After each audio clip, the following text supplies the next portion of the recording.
Ils se brisent des barres en fonte sur la tête, résistent aux douleurs les plus fortes ou encore marchent pieds nus sur des morceaux de verre. Si vous voulez tout savoir sur ce super-héros surhumain, c'est ici que ça se passe. Voici 8 choses incroyables que font les moines Shaolin et que personne au monde ne pourrait battre. Depuis leur modeste début au cœur de la Chine, dans la province du Henan, la culture des moines Shaolin n'a cessé de repousser les limites du corps et de l'esprit humain. Les moines Shaolin sont connus pour réaliser des prouesses incroyables. Des prouesses qui sont principalement centrées sur des techniques d'équilibre, de défense, d'attaque, d'endurance et surtout de résistance à la douleur. Bref, ces êtres humains ont tout de surhumain. Si une danseuse étoile qui se tient en équilibre sur le bout de ses orteils vous laisse stupéfait, c'est que vous n'avez jamais encore entendu parler de l'exercice du doigt diamant. Voici un exercice encore plus difficile que les moines Shaolin réalisent, les doigts dans le nez. C'est bien connu, les Shaolin arrivent depuis quelque temps déjà à se tenir en équilibre sur 2 index seulement. Ce qui en soi est un véritable exploit. Mais récemment, ils ont développé cette technique pour arriver à tenir en équilibre sur un seul index. Bon, c'est vrai que cette capacité n'est pas donnée à tous les moines, peu d'entre eux peuvent y parvenir. Le précurseur de cette technique s'appelait Altank. Il faisait partie des quelques moines qui parvenaient à démontrer cette incroyable habilité. Un appui renversé sur le sommet d'un index pendant plus de 10 secondes. En temps normal, les muscles faibles de l'index devraient se froisser sous le poids du moine et les os devraient quant à eux se briser sous la tension. Mais Altank arrivait à le faire haut la main sans éprouver aucune souffrance. Pendant qu'il réalisait cette incroyable posture, il impressionnait par son sang-froid et son impassibilité. Le moine se balançait sans broncher sur le bout de son doigt et tout en méditant en plus. Et pour vous donner encore plus mauvaise conscience, Altank faisait ça alors qu'il avait 90 ans à son actif. Et si cette vidéo vous plaît, n'oubliez pas de mettre un pouce bleu, de vous abonner à la chaîne et d'activer la cloche pour recevoir toutes les notifications et ne rien manquer de nos prochains contenus. Lorsque vous faites votre séance hebdomadaire de yoga, vous vous sentez rouillé comme un tas de ferraille? Eh bien regardez ce qui suit, vous risquerez de vous sentir encore plus mal. Les étirements font partie intégrante des entraînements inculqués aux moines Shaolin depuis des milliers d'années. Ces types d'exercices, qui à première vue semblent faisables par n'importe quel sportif, sont contrairement aux apparences extrêmement difficiles à réaliser. Ils impliquent l'ouverture des hanches et l'échauffement des muscles des jambes et sont non seulement bénéfiques pour leur santé et leur bien-être, mais ils sont surtout incroyables à regarder. Si certaines poses peuvent paraître facilement réalisables, d'autres vous laisseront sans voix. Leur flexibilité ne ressemble à rien de ce que vous avez jamais vu auparavant. Cette façon qu'ont les moines Shaolin de se tordre, de se contorsionner leur corps comme s'il s'agissait d'une pâte à guimauve, est vraiment épatante. Au cœur de leurs étirements habituels, il y a des mouvements de base du kung-fu qui aident à montrer les incroyables techniques des moines. Leurs programmes d'étirement sont si connus et si réputés que d'autres moines se sont laissés prêter au jeu et ont commencé à intégrer leurs mouvements dans leurs entraînements. En revanche, nous vous déconseillons vivement de faire pareil, vous risquerez de rester coincé et vous ne saurez à quel saint vous vouez. S'il existe une douleur insoutenable que seule la jambe masculine connaît, c'est bien celle du très douloureux coup dans l'entrejambe.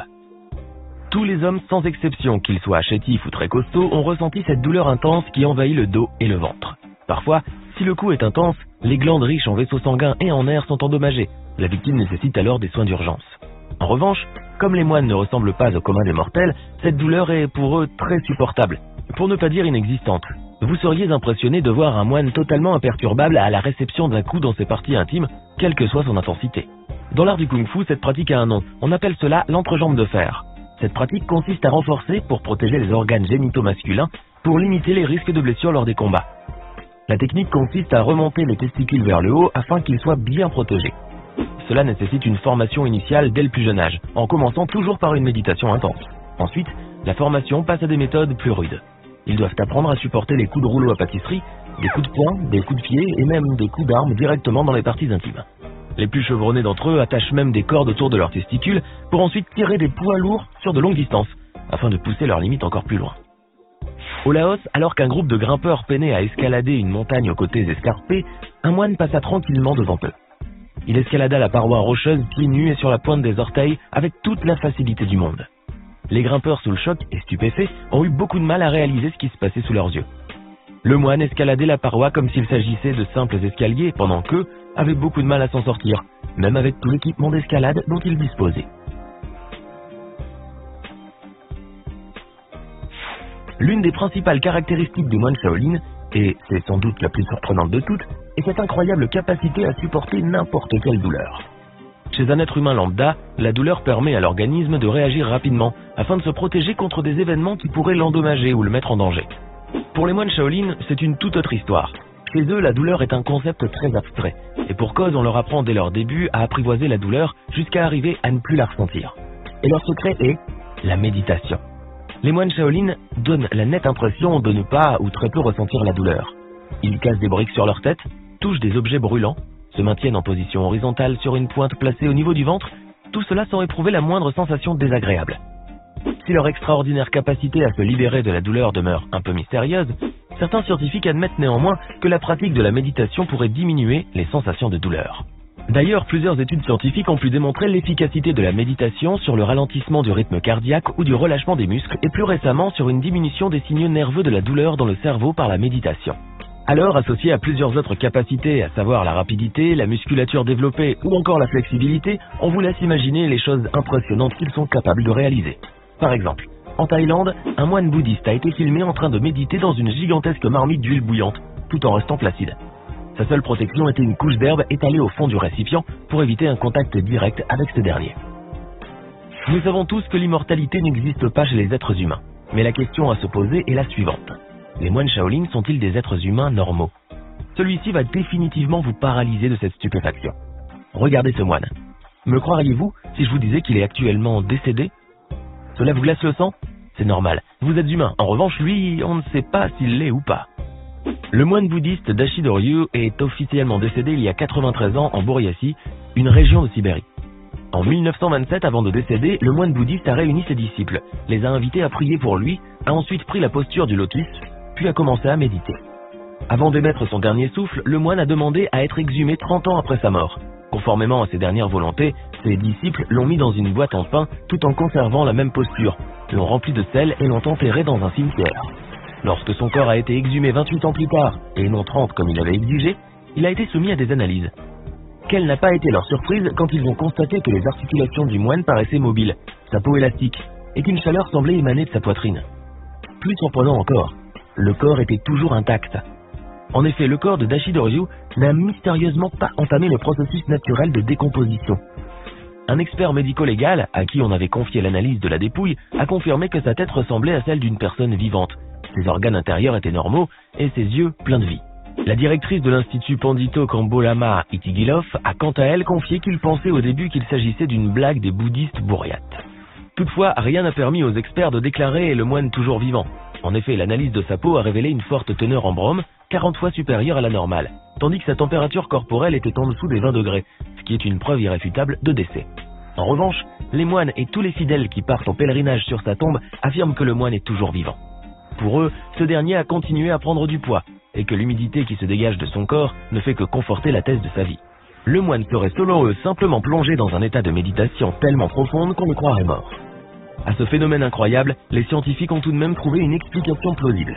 Selon eux, le moine aurait consommé d'importantes quantités de légumineuses, lesquelles possèdent une forte concentration de brome, un élément chimique agissant comme antioxydant capable de supprimer la sensibilité de l'organisme, de limiter l'impact des stimuli extérieurs, tout en n'ayant aucune influence sur le fonctionnement de la partie du cerveau contrôlant la respiration et la circulation sanguine. Le moine aurait donc eu recours à l'auto-hypnose et aurait finalement désactivé les fonctions vitales de son organisme, après quoi la mort serait survenue. Alors d'après vous, est-il mort ou est-il toujours en méditation? Je devrais peut-être finalement me remettre au cassoulet de mamie, qui sait? Résister aux douleurs les plus insoutenables, entrer en profonde méditation, briser les briques à main nue, jusque-là on se faisait des raisons, et on tentait d'apporter des explications rationnelles à ce que font les moines. Mais de là à allumer du feu sans briquet, sans allumettes, mais simplement avec la chaleur de leur corps, laissez-nous vous dire que nous sommes abasourdis. Et oui, les moines Shaolin arrivent non seulement à maîtriser les douleurs, mais aussi la chaleur de leur corps. Ils peuvent la monter et la baisser comme s'il s'agissait d'un four électrique. Les moines utilisent une technique connue sous le nom de Gotemon, qu'on appelle communément la respiration de vase, ainsi que la technique de la concentration visuelle. La respiration de vase est une technique de respiration spécifique qui provoque la thermogenèse, un processus de production de chaleur. Combinées, ces deux techniques font que les moines entrent dans un état de méditation profonde et augmentent ainsi considérablement la chaleur de leur corps, particulièrement au niveau de leurs doigts et de leurs orteils. Ainsi, cette capacité leur permet de guérir leurs maux, anxiété, dépression, insomnie, infertilité, hypertension artérielle, battements cardiaques irréguliers, etc. Elle leur permet également d'augmenter leur immunité, d'évacuer le stress, de surmonter un deuil. Sinon, dans un registre plus pratique, ils utilisent cette technique pour allumer du feu rien qu'avec leurs mains et même pour sécher des draps humides en l'espace de quelques secondes. Terriblement étrange mais surtout très pratique. Cette séquence va vous montrer que les moines Shaolin ont définitivement une rage de vaincre et que leur esprit de combat est tout simplement imbattable. L'une des leçons les plus importantes que l'on inculque aux moines Shaolin dès leur plus jeune âge est de ne jamais abandonner un combat et que les blessures physiques ne doivent pas être un obstacle à la victoire. C'est exactement ce que nous a montré ce moine Shaolin alors qu'il confrontait un combattant de MMA sur un ring. Pendant le combat, le moine Yilang recevait une série de coups de poing de la part de son adversaire. Bien déterminé à ne pas se laisser abattre, le moine accusait les coups en faisant tout son possible pour ne pas finir à terre. Alors que tous les téléspectateurs s'attendaient à ce qu'il abandonne, le moine restait de marbre face aux coups de son adversaire. Et contre l'attente de tous, il s'est précipité sur ce dernier et a continué son combat, sans même reprendre son souffle. On ne sait pas qui a fini KO entre les deux, mais je crois qu'il n'est pas si difficile à deviner. Alors, que pensez-vous de ces 8 pratiques incroyables des moines Shaolin? Laquelle vous impressionne le plus? Dites-nous ce que vous en pensez dans les commentaires. Hey! Savez-vous que nous avons des centaines d'autres vidéos disponibles pour vous? Commencez immédiatement une nouvelle vidéo en cliquant sur l'une de ces 2 propositions et à demain, même heure, même chaîne pour de nouvelles découvertes.